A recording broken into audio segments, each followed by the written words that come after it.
మన జీవితంలో ఇన్సూరెన్స్ చాలా ఇంపార్టెంట్ అనేవాళ్ళే చూడండి, మిగిలిన వాళ్ళు వదిలేసేయండి. మీ కర్మ అంటాను నేనైతే.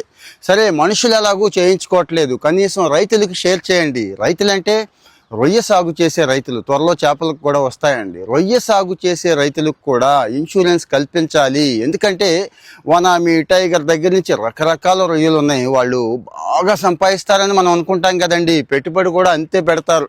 అంత పెట్టుబడి పెట్టినప్పుడు రిస్క్ ఎంత ఉంటుందో తెలుసు కదా. ఆ రిస్క్ కూడా అంతే ఉంటుంది. పాపం తలకిందులైపోయిన జీవితాలు ఎన్నో ఉన్నాయి, నాకు కూడా తెలుసండి. వాళ్ళ కోసం ఒక మంచి వార్త వచ్చింది. ఇన్సూరెన్స్ రెగ్యులేటరీ అథారిటీ ఉంది కదండి, IRDA, వీళ్ళకు కూడా ఇన్సూరెన్స్ చేయండి అని చెప్పేసిందండి. సో మరి ఇన్సూరెన్స్ త్వరలో వస్తుంది. ఏమి లేదు, మీరు ఖచ్చితంగా 2 హెక్టార్ల లోపు రైతులంతా కూడా మత్స్యశాఖ దగ్గర రిజిస్ట్రేషన్ చేయించుకొని ఉంటారు. చేయించుకోకపోతే ఇప్పుడైనా చేయించుకోండి, లేకపోతే అనాథరైజ్డ్ అంటారు.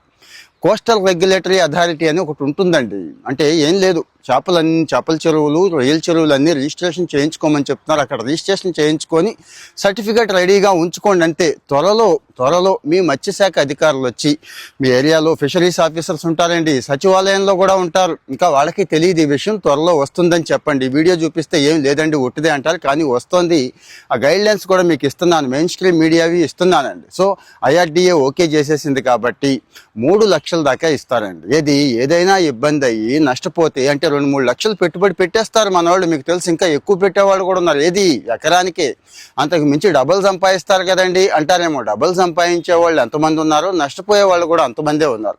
ఇక ప్రీమియం వచ్చి తక్కువ పెడుతున్నారండి, 12,000 దాకా పెట్టొచ్చు అంటున్నారు. ప్రస్తుతానికి రొయ్యల చెరువులు అన్నీ అటు నెల్లూరు దగ్గర నుంచి శ్రీకాకుళం దాకా అందరికీ అప్లై అవుతోంది. గుర్తుంచుకోండి, ఎక్కువ ఆంధ్ర ప్రాంతమే కాబట్టి మనందరికీ ఇది ఉపయోగపడుతుంది. కాబట్టి దయచేసి ఇది ఎట్టి పరిస్థితుల్లో వదులుకోవద్దండి. ఎప్పుడు అంటే మనం ఇన్సూరెన్స్ చేయించుకోం, మన కార్కి చేయించాం, ఏమవుతుందిలే మనం ఎలాగూ ఇన్సూరెన్స్ చేయించుకోం. కనీసం మన చెరువులకైతే చేయిస్తారని నాకు తెలుసండి, ఎందుకంటే పెట్టుబడి పెడుతున్నారు కదా.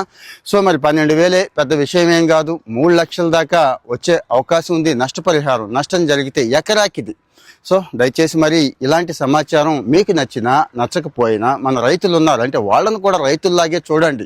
ఎంతో విలువైన విదేశీ మారక ద్రవ్యాన్ని మనకు సంపాదిస్తున్నారండి. ఈరోజు ఎక్స్పోర్ట్స్లో దాన్ని ఎంతో మేజర్ రోలో మీకు అందరికీ తెలిసిందే. సో మరి రైతులకు షేర్ చేయడం కోసం ఇది చేశాను. దయచేసి నా పని అయిపోయింది, మీ పని ఏంటంటే షేర్ చేయండి. ఒక లైక్ ఇస్తే ఆ రైతులకు ఆటోమేటిక్గా వీడియో షేర్ చేసేస్తాడు. సో ఇలాంటి సమాచారం కూడా చెప్పుకుందామండి, ఫాలో అవుతూ ఉండండి. అప్పటికీ నాకు ఇన్సూరెన్స్ రాలేదండి అని స్కీమ్ స్టార్ట్ అయిపోయిన తర్వాత ఎవరైనా ఉంటే వాళ్ళకు కూడా హెల్ప్ చేద్దామండి. స్వయంగా నేను హెల్ప్ చేస్తాను. సో ఫాలో అవుతూ ఉండండి. Thank you.